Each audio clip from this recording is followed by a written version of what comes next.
Welcome to everybody. It's a rainy day, so we welcome you, and it shows the interest you have in that bi-regional relation.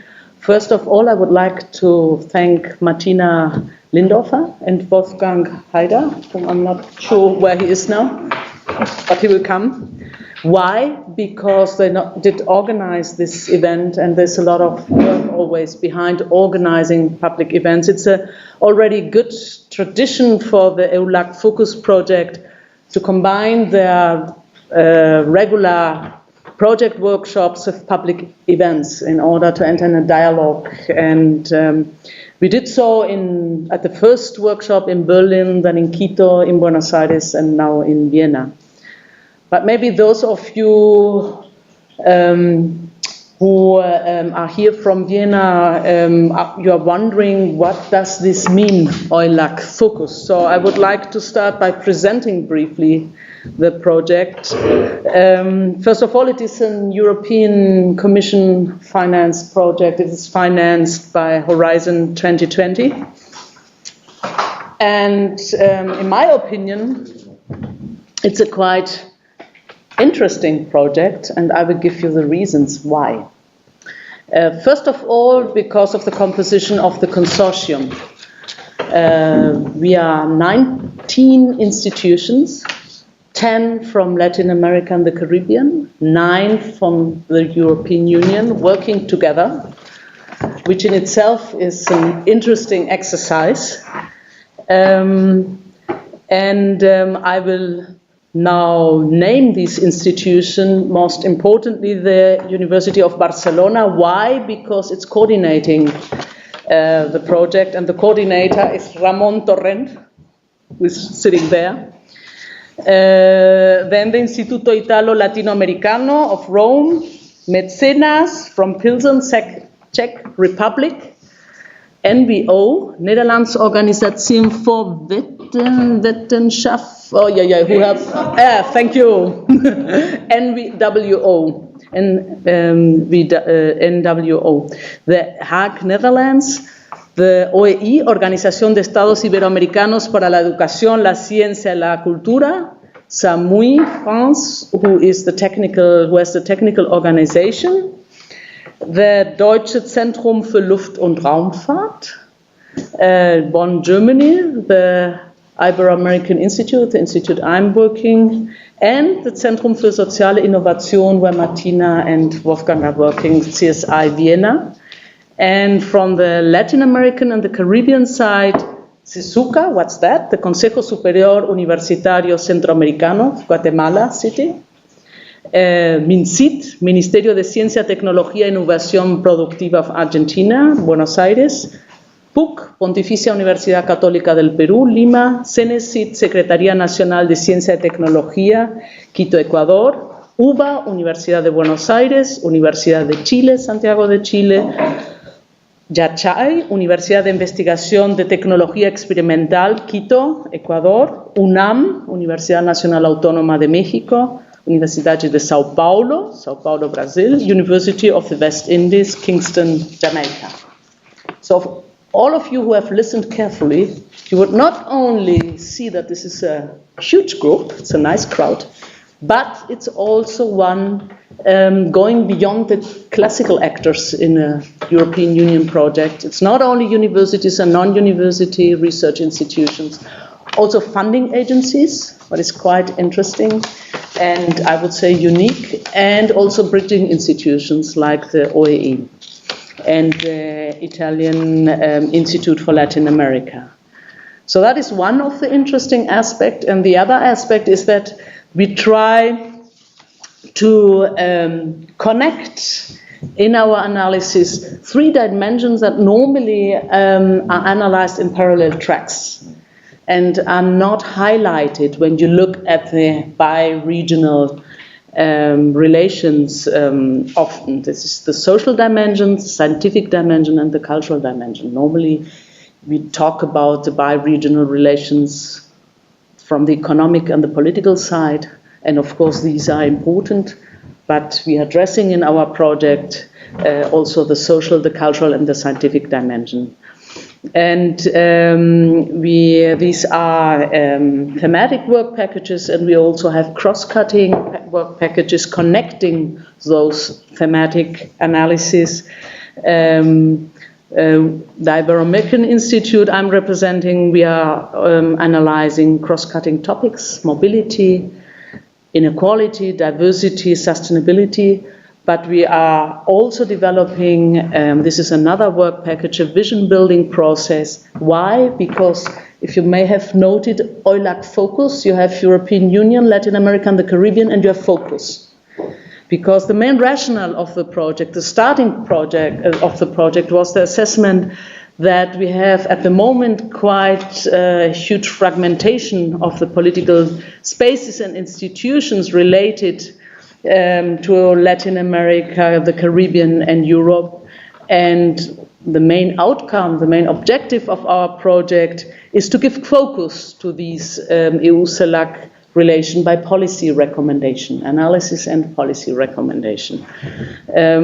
So that is to give you some insight on the design of the project. And there are many members, researchers involved in the project, so you can also ask them at the reception. But why we are addressing today's panel the Sustainable Development Goals? The United Nations Sustainable Development Goals are quite important for the bi-regional relation because on the one hand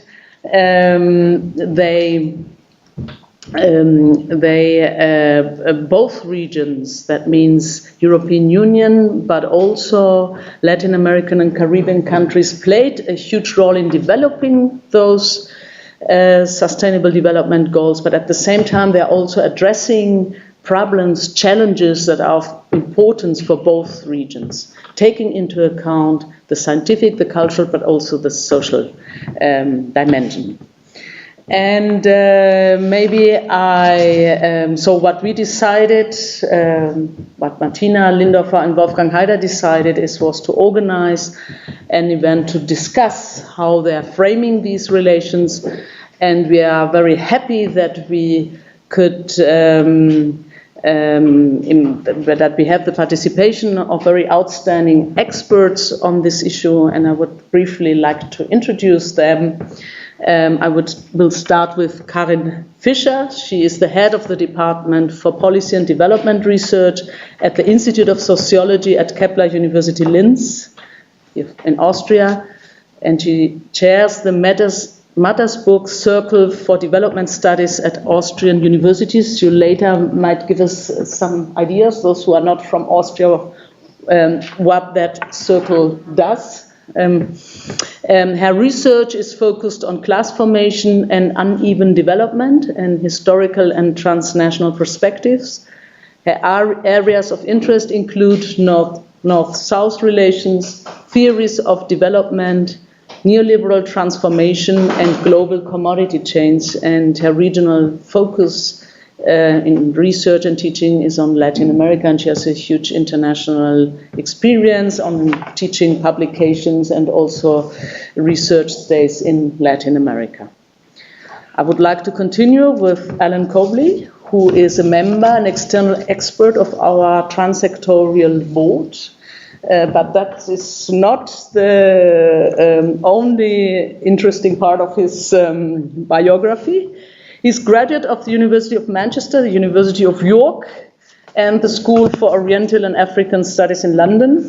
He joined the University of the West Indies and is actually a professor there at the History Department, professor on global comparative history, South African comparative history. At the University of West Indies, so he is a researcher and university teacher, but also he is, in the same way as Karin Fischer, an institutional player, because he is currently the Vice Chancellor for Undergraduate Studies, and also member of various regional and international bodies, including the CARICOM, Human Resource Development Commission, the Caribbean Examinations Councils, the Committee of Experts on Quality Assurance and Accreditation of the Association of Latin American and Caribbean Universities, UDWAL, and also author of a series of publications I cannot mention here, but of course you will see in the discussion his areas of expertise. And last but not least, I would like to also introduce Adam Tyson, who will arrive hopefully in a few minutes. He's head of higher education at the Directorate General for Education and Culture at the European Commission. He's responsible for developing European Union higher education policies, overseeing the implementation of the higher education stand of the Erasmus Plus program, and preparing proposals for the future. He previously held posts directing European Union education policy more widely. He worked on issues such as combating poverty and social inclusion. And before moving to the Commission, he spent 10 years in Brussels working for the UK government in the fields of labour and social affairs, education and youth. Maybe it would also be good if, before I would start with the first question, because maybe I should explain you a little bit the organization of this event. I will ask some questions to the panelists so we can entrar en calor, no? Start to debate on the SDGs and how they frame the bi-regional relations. And then in the second part, we will enter a dialogue with you, so please take advantage of the opportunity to make comments and ask questions. And in order to continue that dialogue, we will have also a reception after the event. The UN Sustainable Development Goals that have been ratified in 2015 are somehow, they are of course a continuation of the Millennium Goals, but they are quite innovative in the sense that they want to combine, or they are combining not only sustainability, but also inequality and diversity. And that means a different framing. And they have a strong focus on implementation. And I will not ask you who can now list the 17 Sustainable Development Goals. I will read them very briefly, because I think it's important in order to be able to follow the discussion. I will do this starting with the goal 1 and finishing with the 17, and it will be quite fast, but you will see that there is an interesting framing that is a challenge and at the same time an opportunity, and that is of specific relevance for both regions who are in the center at this evening and their relations.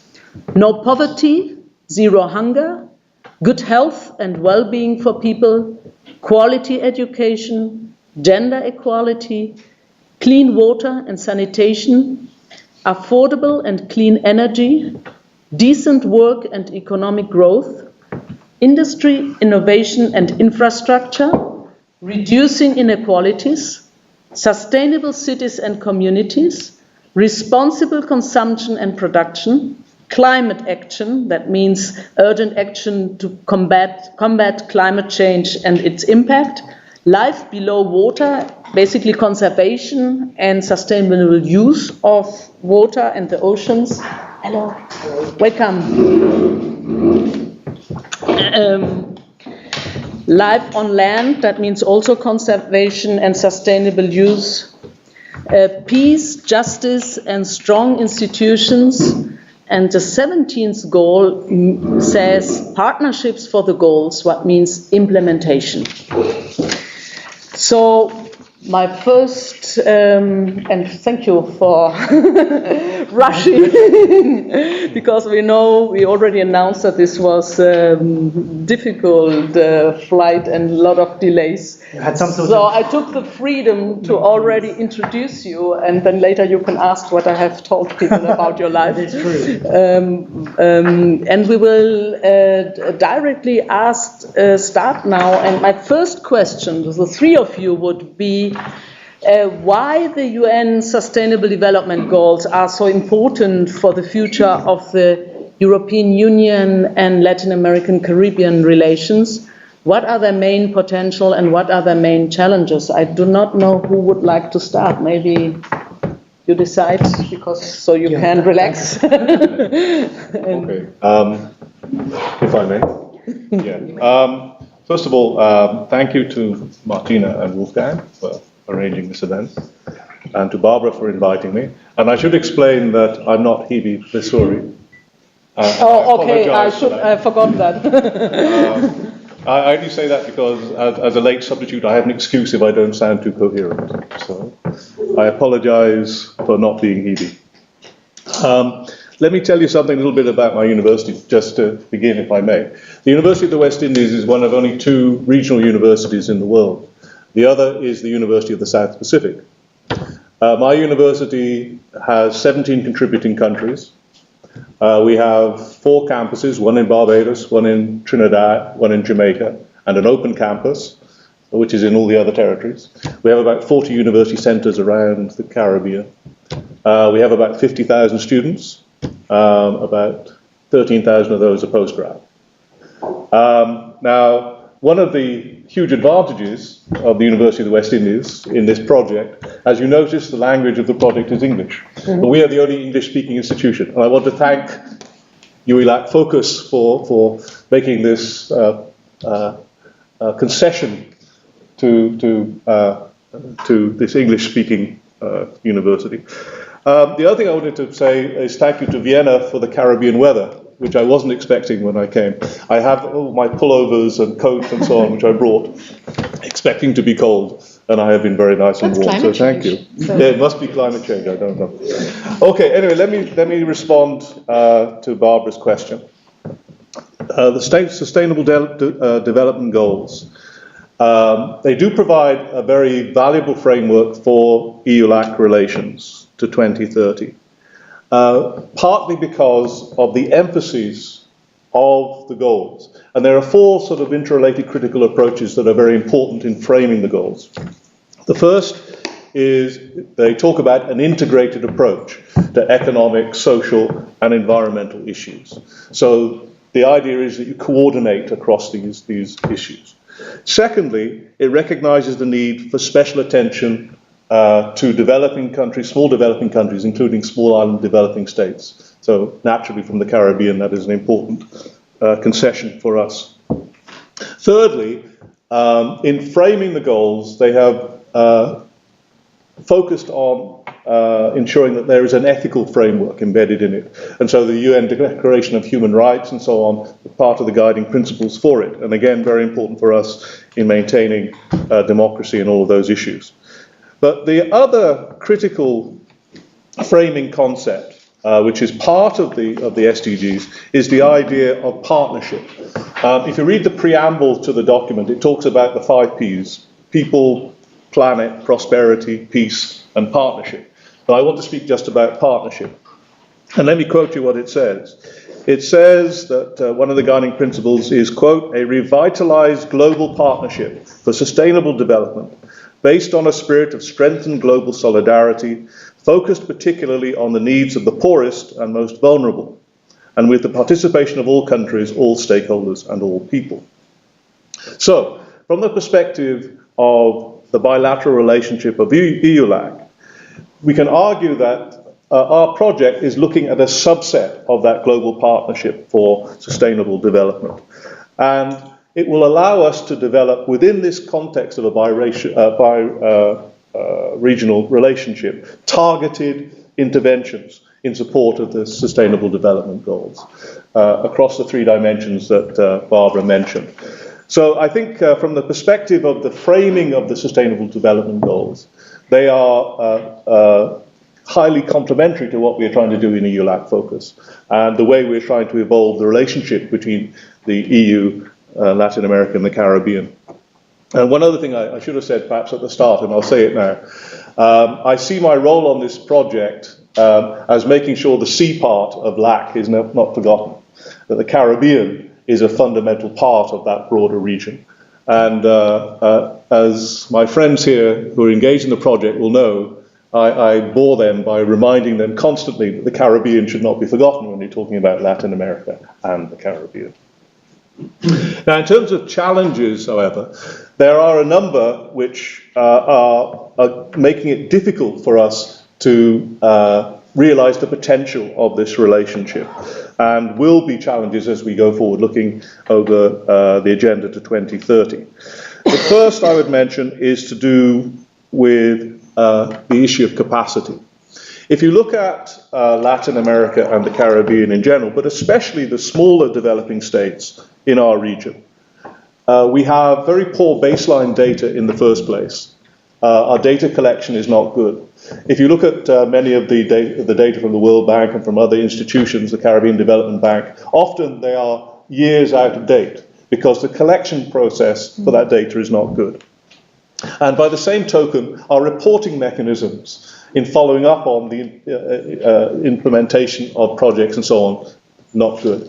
And so this makes targeted interventions into our region very difficult to design in the first place and to implement it in the second place. A second issue for us is, and a challenge for us, and we had a discussion about this today, is the ambiguous relationship between the European Union and Latin America and the Caribbean.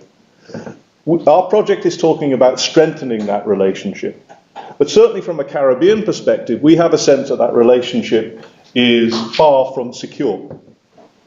And I was mentioning today in the relationship between the ACP, African, Caribbean, Pacific countries, and the EU, that relationship, which is more than 50 years old, seems to be winding down.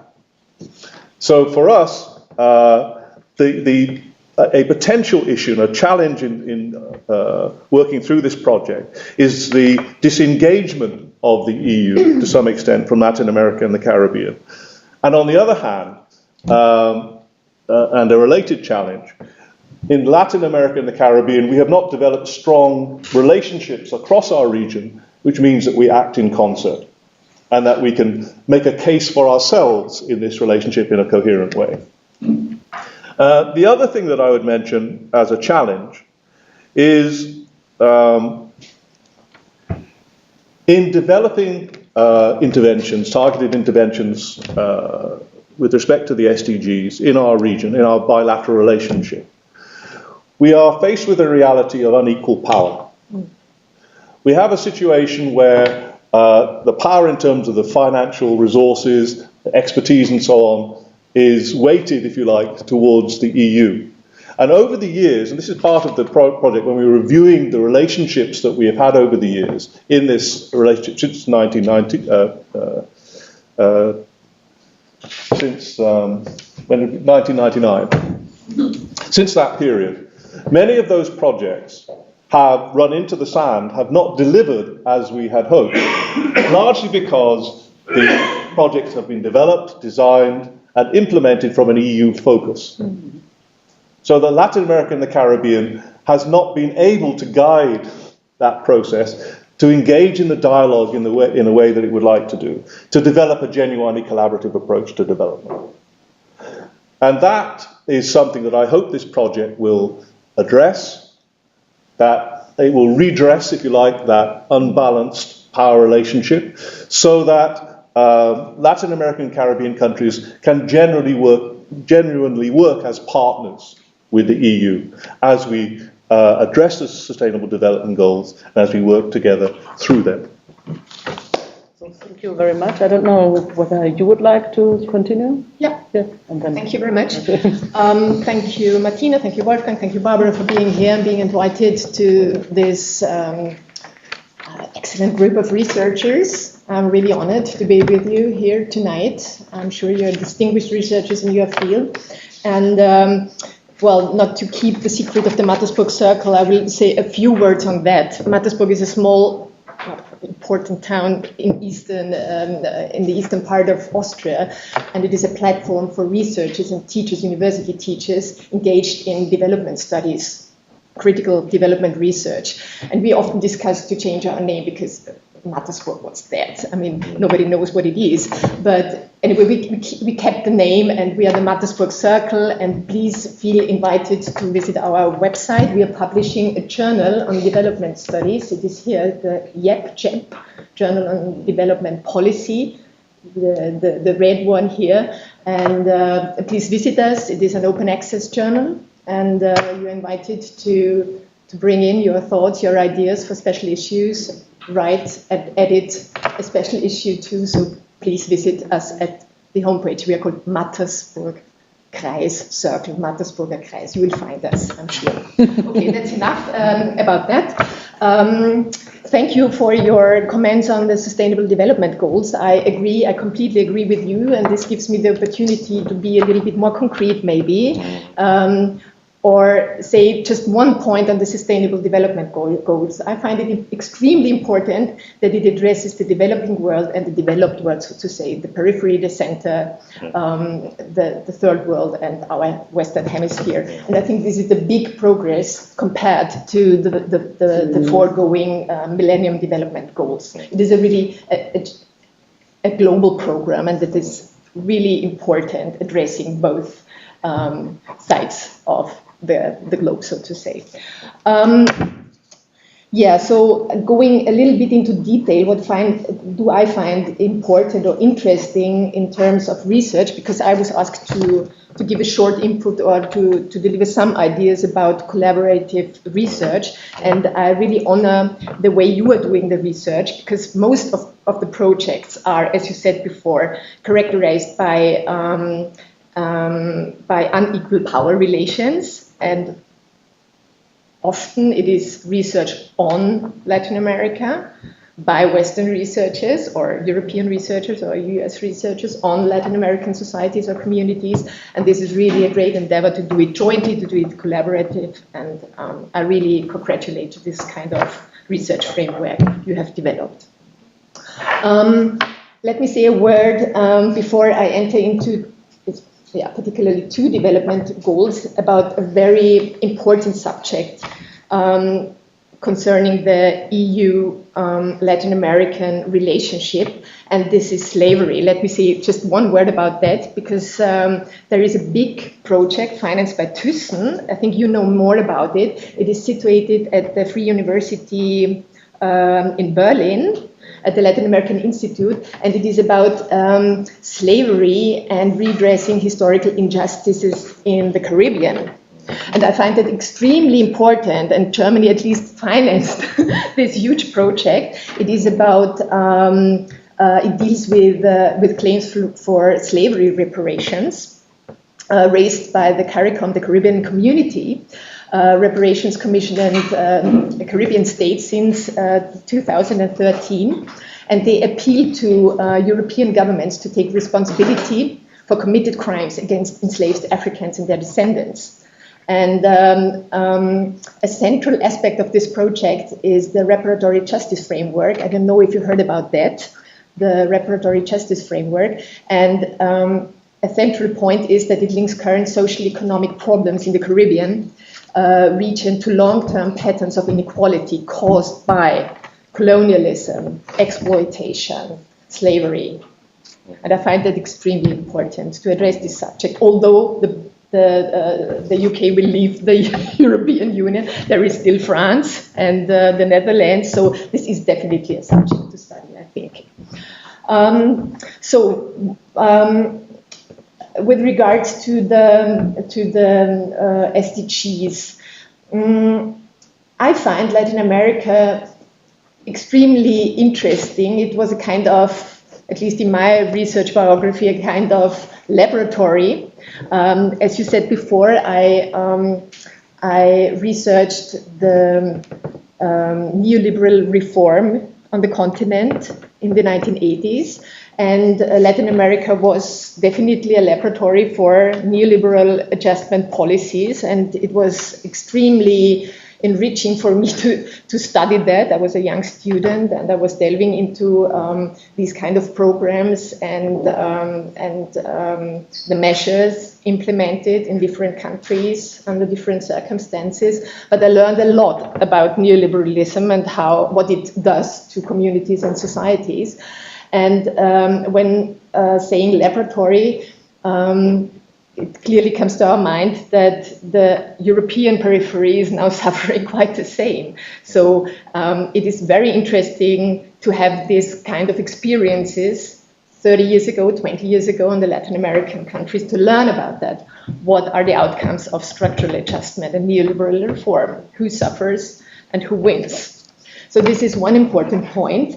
And the second point is quite good news, and this is that Latin America is the only continent worldwide where income inequality was reduced since 2000. And I think this is a very, very important thing to notice and to study. I think there was this Uno Wider project directed by Giovanni Andrea Cornia, a big project on Latin American countries and comparative projects on inequality. And I learned a lot from this as well, but this could also be a very important subject for your project or for our collaborative research. How was that achieved? What happened? In terms of job growth, in terms of social measures.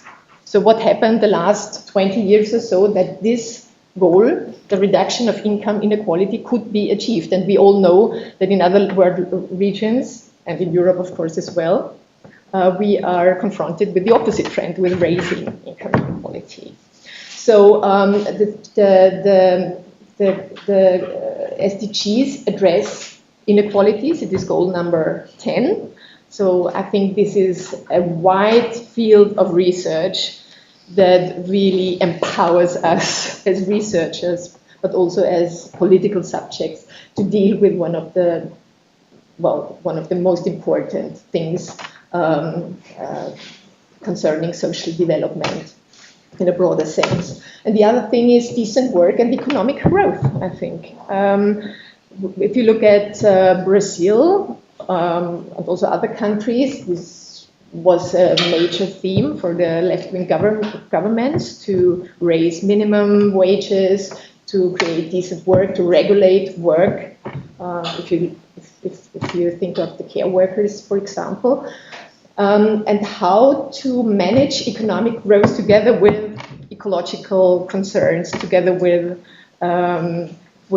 social ecological concerns. I think this is a subject that addresses all countries, all governments worldwide, but this could be also a very important point to learn from each other and to see what can be done together, because, as I said before, the goals are for us, all of us, and if you look at goal 12, for example, responsible consumption and production, I mean, this addresses us, our consumption, our lifestyle, etc.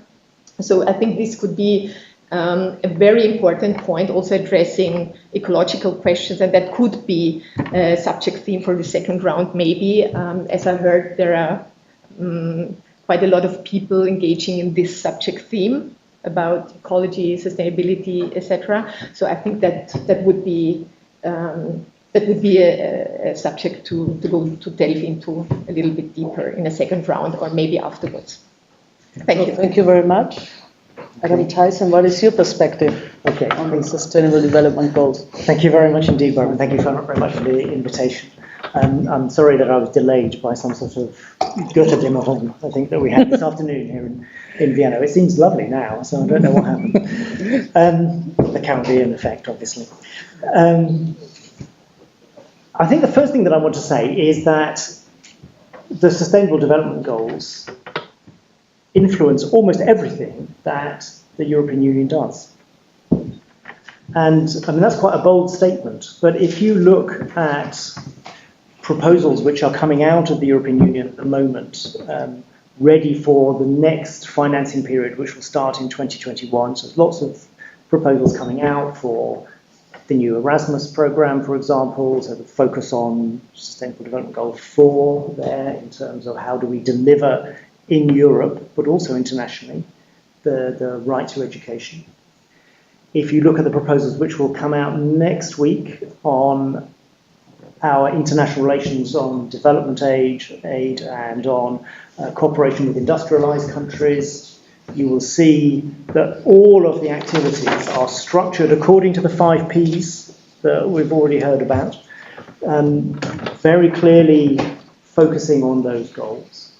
If you look at the work that we're doing on climate and the very strong impetus that we had in terms of delivering the agreement in Paris, we have a bit more trouble now delivering on the actual commitments, but in terms of the agreement, very strong role, very clear that so much of what we do is driven by the SDGs. It's also very important, and I agree with what you said that that the change from the Millennium Development Goals, in that these new goals apply both to developing countries and to industrialized countries, is extremely important. But it's also a real challenge. Because just to inject a little note of realism into this, not everyone believes it or wants to believe it, and particularly people in industrialized countries. If you talk to them about the SDGs, they still think, yeah, that's for Africa. So let's be honest. I mean, there's a circle of people who are all in the club of people who talk to each other about the SDGs, and we all know. But if I go out and talk to, researchers in different fields, they want to focus on excellent science, and excellent science, as you were saying, is in Europe, it's in North America, it's in the Anglo-Saxon bits of the Southern Hemisphere, and they're not really focused on the problems and challenges that we see in developing countries. They're not that convinced that the SDGs are really that useful a framework for them.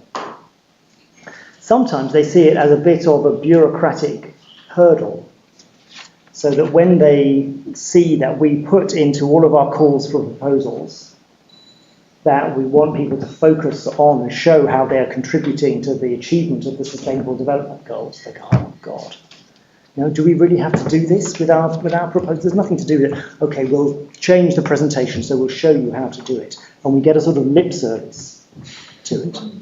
And that's very dangerous.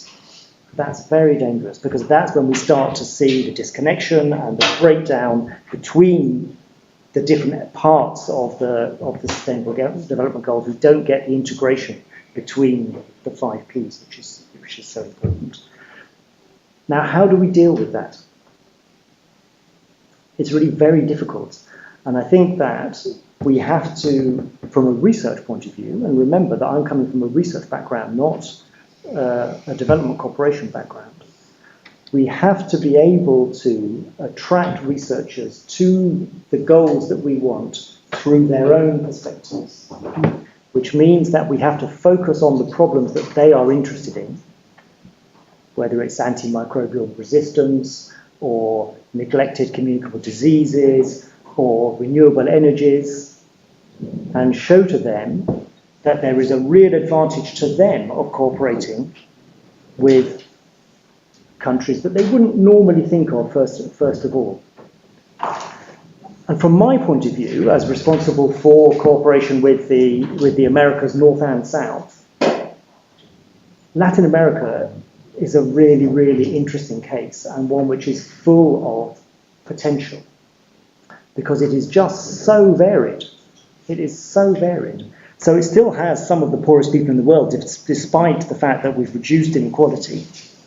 We've got a large percentage of the populations.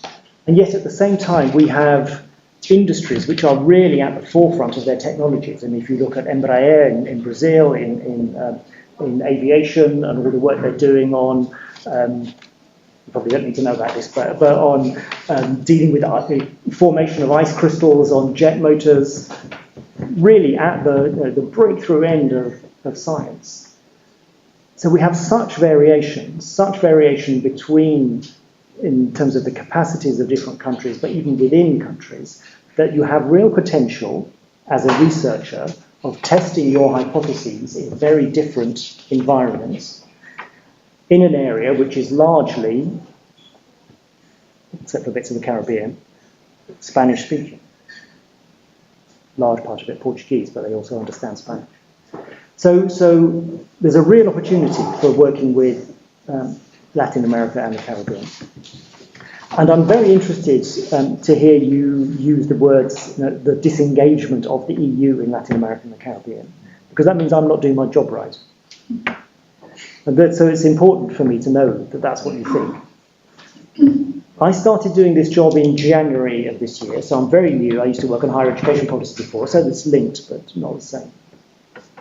And when I came to the job, seeing that I had to deal with Canada, the US, and then Latin America and the Caribbean, I was pretty sure that 60% of my time would be spent talking to the US, talking to the Canadians about cutting-edge research. I spent about 5% of my time talking to them, and the rest of it dealing with Latin America. And I'm surprised to discover that, but also very pleased, because I don't really need to help researchers in Europe work with the Americans or the Canadians. But I do need to help them work with the Latin Americans. And I do need to make them see how working within a clear policy framework, which is provided by the SDGs, can help them to do their job when they cooperate with Latin Americans. And later on I can tell you about some of the things that we're actually doing. So, thank you. I think this was quite complimentary. We will focus now on the Caribbean. Not only for weather reasons, because we have an expert here. I think as we already all said and underlined, one of the interesting issues of the SDGs are the integrative approach. And from the perspective of the Caribbean, it is quite interesting and innovative, this connection between inequality and sustainability. And maybe you could elaborate on that a little bit. Sure. Many of the Sustainable Development Goals are very, very relevant to the Caribbean. I mean, obviously, the reference to oceans and so on, and in Goal 14, and a number of others. But gender equality is a big issue for us in the region as well. But the ones, as Barbara suggests, I would like to focus on are the issues of inequality, which Karen already referred to, and the issue of resilience. Because you can't have sustainable development until you build in resilience. And that's a lesson we've learned, a bitter lesson we've learned in the Caribbean. But let me start with the resilience point. According to the Caribbean Development Bank, in the 10 years to 2016, natural disasters, hurricanes and associated issues cost the region $12 billion. And this is before Irma and Maria visited the Caribbean at the end of 2017. And the current estimate started at $4 billion in damage, but is getting larger. If you look at some countries, like Dominica, for example, sustained 95% damage. Every school in Dominica was damaged. Half were destroyed. The hospital was largely destroyed. Most of the public buildings were destroyed. And if you look at the population statistics for Dominica, the official statistic is that the population of Dominica is 73,000. A recent estimate from the government was that the population currently is about 50,000, because more than 20,000 Dominicans have left to go and stay with relatives elsewhere in the Caribbean and in the US, because you can't live in Dominica in their villages. So simply to recover from an event like that requires enormous investment of time and effort and resources. But simply building back is not sufficient. You have to build in a way that builds in resilience, so that the next time this happens, and the history of the Caribbean says that it will happen again, we do not have to go back to zero. And this is something that is now a theme, not only in Dominica, but in the British Virgin Islands, in Antigua and Barbuda, everywhere where the hurricane visited. I mentioned my university has 17 contributing countries. 7 were severely damaged by those 2 hurricanes. Bad news for my university too, I should say. But everywhere that hurricane passed, it has pressed home a message that we have to build resilience into sustainable development. And we have to start there. So whether it's how you build your infrastructure, where you put your housing and so on, so that it's not exposed to flood and all those kinds of issues. These are big problems for us, and any conversation about sustainable development in the Caribbean starts now with the issue of resilience. In fact, if you look at Goal 13 of the Sustainable Development Goals, so it talks about climate action. It actually mentions resilience as one of the key elements of that response to climate change. So I'm very glad to see it, and it's certainly something that whenever you have a conversation with people in the Caribbean, they're going to be talking to you about. The broader issues to do with inequality. The UNDP report on the Caribbean, on human development in the Caribbean in September of 2016, said that the single biggest issue holding back development in the Caribbean was inequality. Now, when you think about the Caribbean, sometimes you don't think about issues of poverty and so on. And in fact, there is a wide range of countries, from Haiti, which is the poorest in the hemisphere, to somewhere like Turks and Caicos or Cayman, which relatively speaking have high per capita income and a lot of investment and so on. Many of the countries in the Caribbean actually are ranked as middle income countries with relatively high development indexes. The bad news for the Caribbean means that has graduated many of our countries out of debt relief, and at the same time we're suffering increasing indebtedness, and at the same time we've had for the last 30 years very limited growth. And so in 1980, if you look at the figures, the Caribbean was, in terms of GDP, was 4 times better off than most other small economies in the world. Now, if you look at the figures, the Caribbean is actually below other small economies in the world, because we have been losing ground, indebtedness and lack of growth over a sustained period. And part of that is because of the embeddedness of inequality in our societies. If you think about the issue of poverty, which was mentioned there, I just pulled a couple of figures. This is from the Caribbean Development Bank. Haiti, of course, 58.5% of the population below the poverty line. Suriname, 47.2%. Jamaica, 20%. Barbados, where I live, 19%.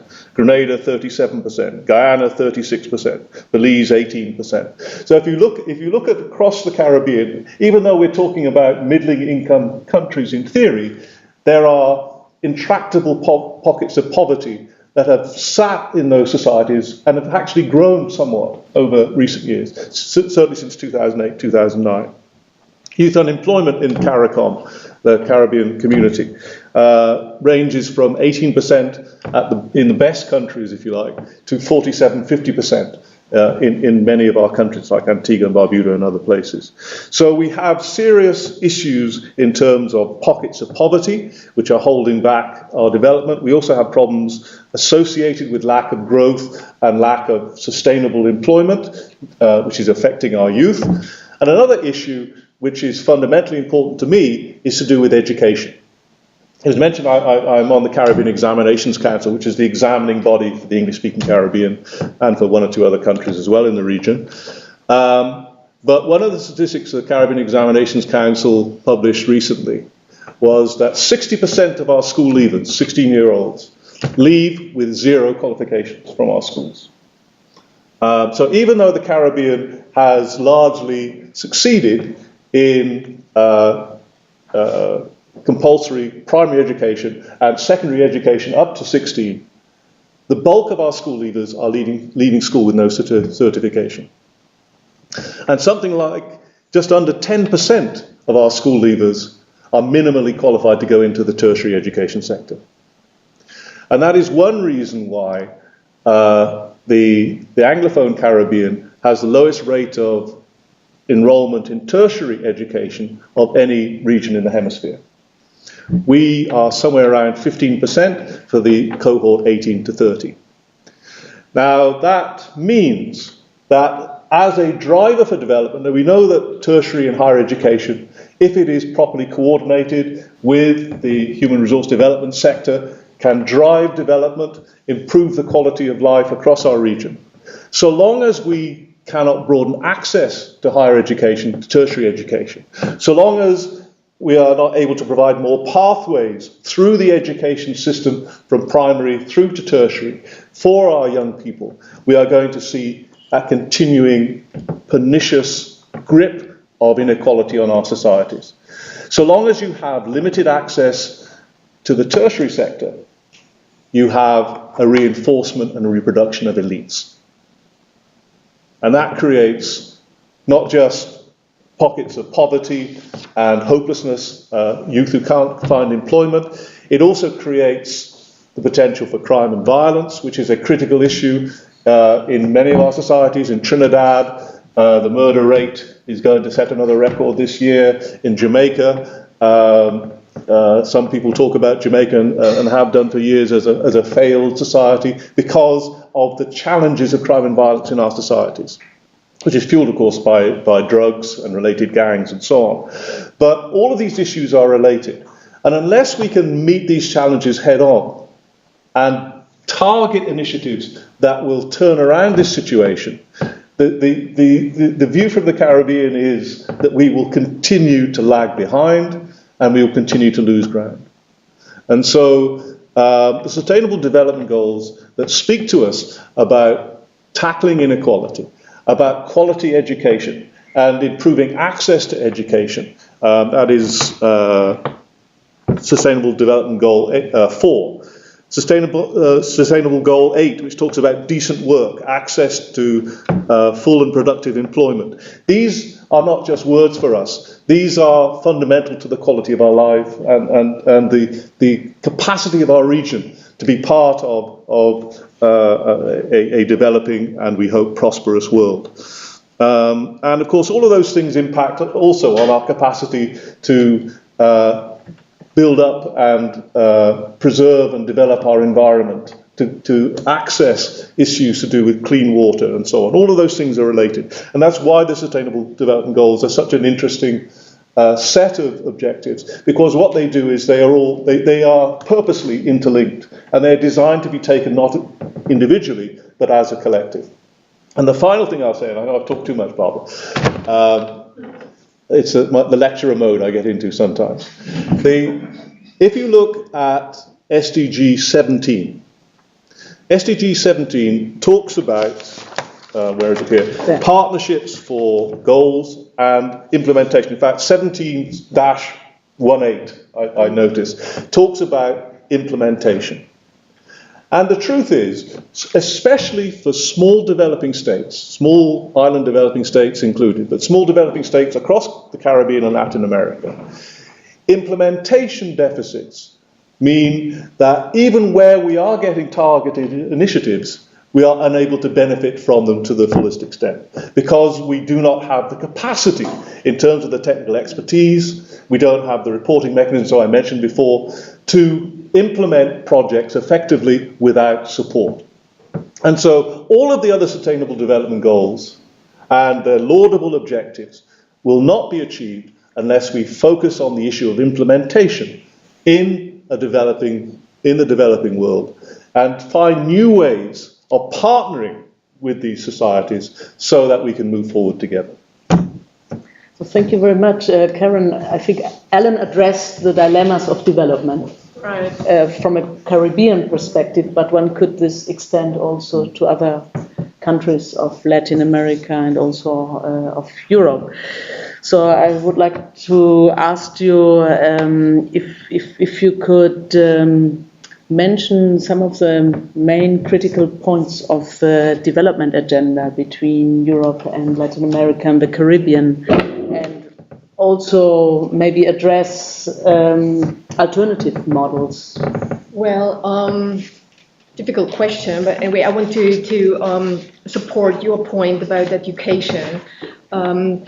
What I've learned from the studies on inequality in Latin America was that a rise in secondary school completion rates was a very important factor in reducing inequality. So I want to support this point that education is important, and also the distribution sensitive policies I stressed in my in the first round. I think we should think about distributional policies, tax policies, etc. And again, this is not an agenda for the developing, for the majority world. It is also our agenda. Tax justice, illicit flows, the practice of transnational corporations. This is our agenda as well, or primarily maybe. So you asked me about the critical points in the relationship between the European Union and the development. Yeah, I would say it is still the unequal power relation. We are, or in the Western Hemisphere, we are the rule makers, and the others have to follow. They are the rule takers. In most of the cases, it is like this. I mean, you see it more clearly in the relationship to African countries. If you look at the economic partnership agreements recently negotiated, that is quite clearly how unequal the relationship is orchestrated by the European Union. Maybe not that clear in case of Latin America, but also here we have unequal relations concerning trade, free trade treaties, concerning the practice of transnational corporations headquartered in the EU. You said before that I'm into the field of global commodity chains. What we can see here is that the headquarters of transnational corporations are orchestrating, guiding, governing those chains. And in most cases, not in all cases, of course, but in most cases, and especially or particularly if we look at the agrarian commodity chains, the people in Latin America, the workers, the subaltern workers, the women working on the plantations are on the bottom of those commodity chains. So again, it is about decent work. It is about different rules for international trade. And this is definitely our concern. I mean, our agenda to support trade unions, to support social movements in their struggle to improve their lives and their livelihoods.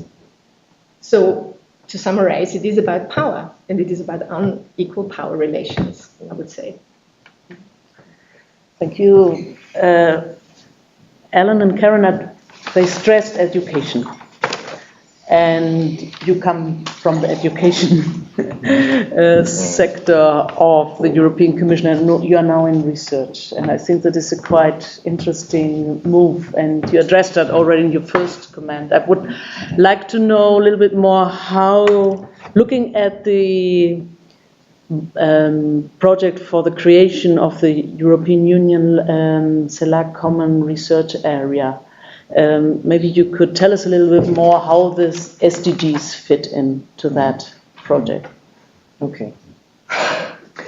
So this idea to try to create a common research area where research institutes and individual researchers can cooperate with as few obstacles as possible came out of a policy dialogue that we had between the European Union, the member states and the Commission, and the countries within the CELAC framework. And I assume that you're familiar with CELAC.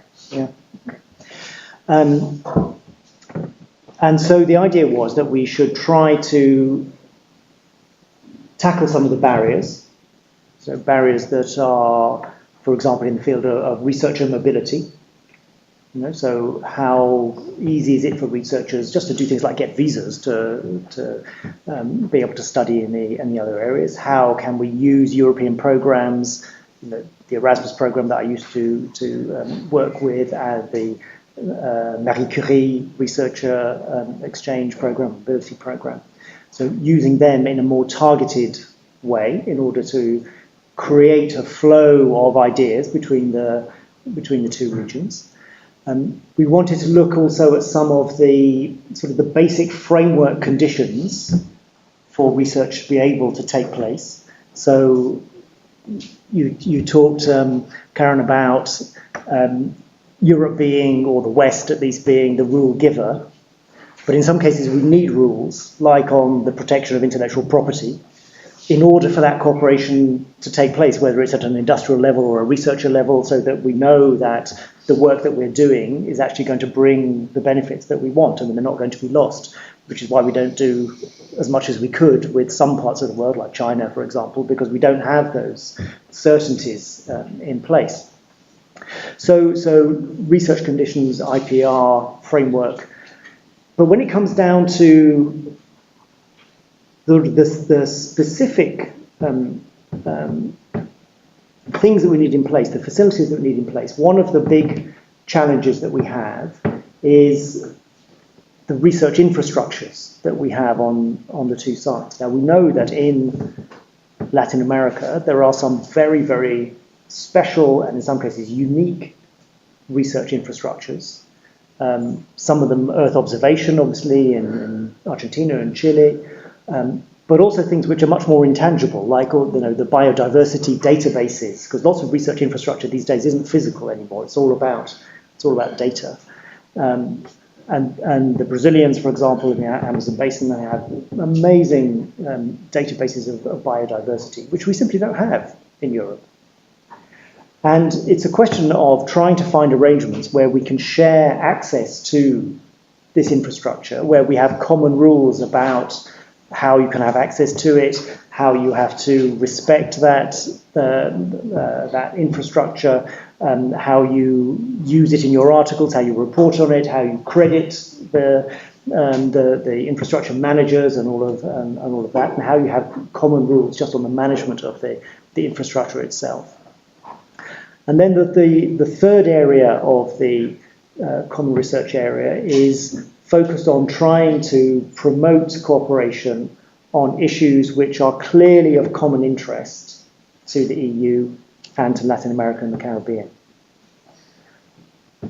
And that, of course, is where the Sustainable Development Goals come in, because they are our guide to what are areas of common interest. And so we've been doing various. I've just taken it off my screen. I shouldn't have done that. We've been doing various things in terms of trying to identify particular topics which are going to be attractive for both European and Latin American Caribbean researchers. And we have identified together with representatives of the CELAC states a whole list of things. And if you're interested, we can send you the links to the particular calls, some of which are closed now, but others which are ongoing. And they deal with things like treatment of cancer, personalized medicine, for example, urban mobility, which is a real challenge both in Europe, in the big cities in particular, and in Latin America with mega cities with very similar issues that we have. Earthquake forecasting. This comes back also to the hurricane forecasting that you were talking about before. In fact, all of the hurricane forecasting which is done by the US uses data provided by the EU through the Copernicus satellite system, because the US system doesn't work well enough to be able to do that sort of forecast. So they use our data.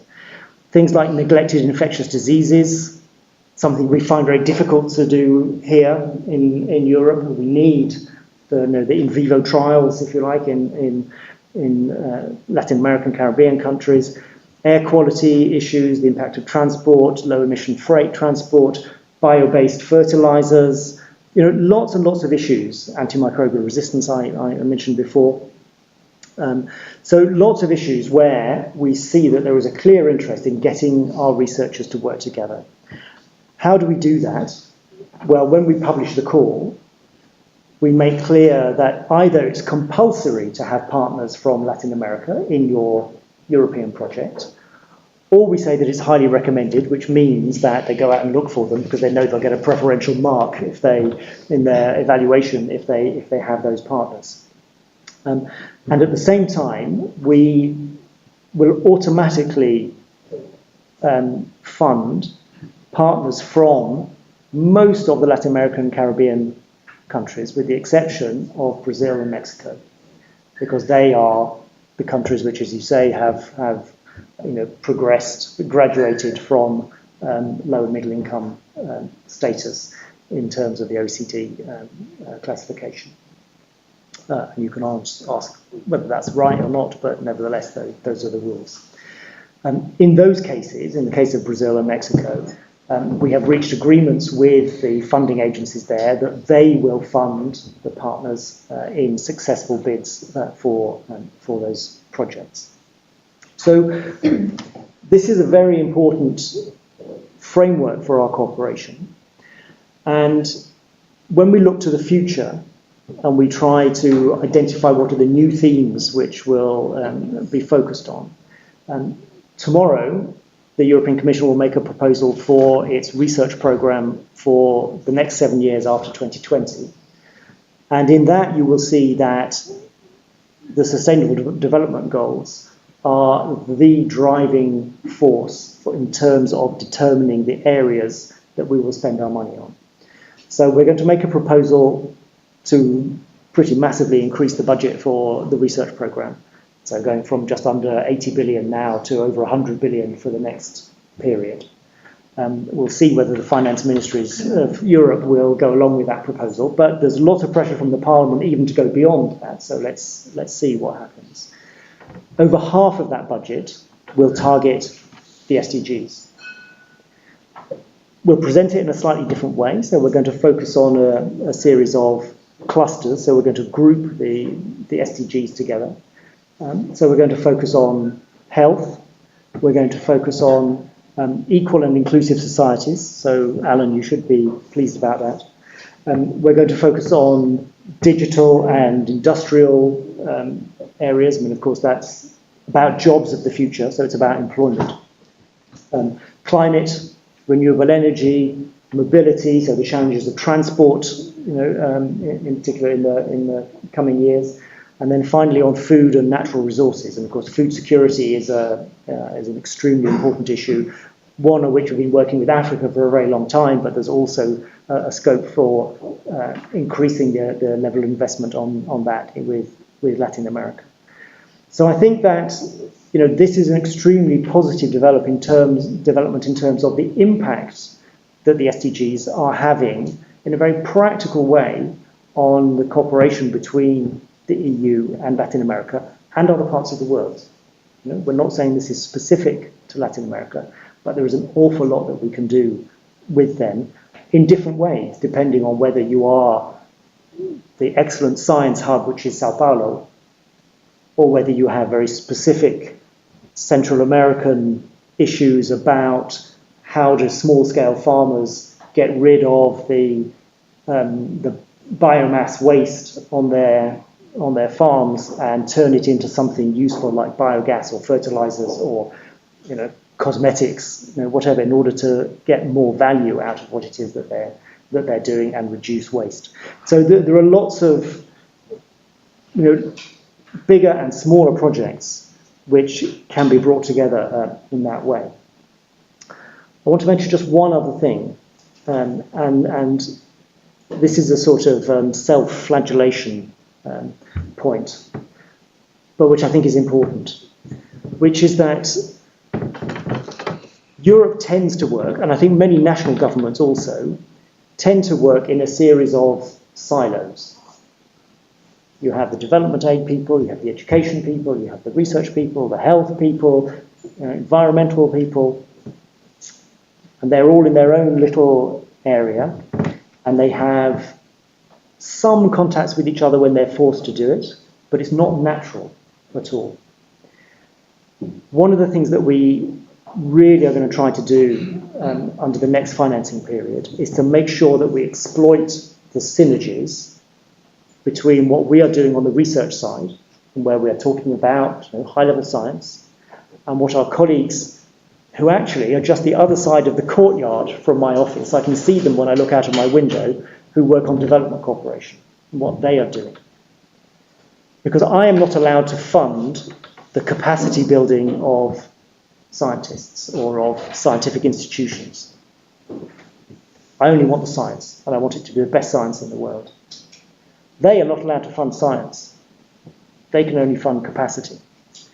What we are not doing is joining up those efforts so that when I want to do something which is about, bio-based fertilizers in Central America, they are putting the money in to help the organizations find the right people, buy the equipment, buy the machines that transform things into biogas and all of that sort of thing at the same time. And that's where we really need to work in order to have a much bigger impact from the money that we're investing overall. Thank you.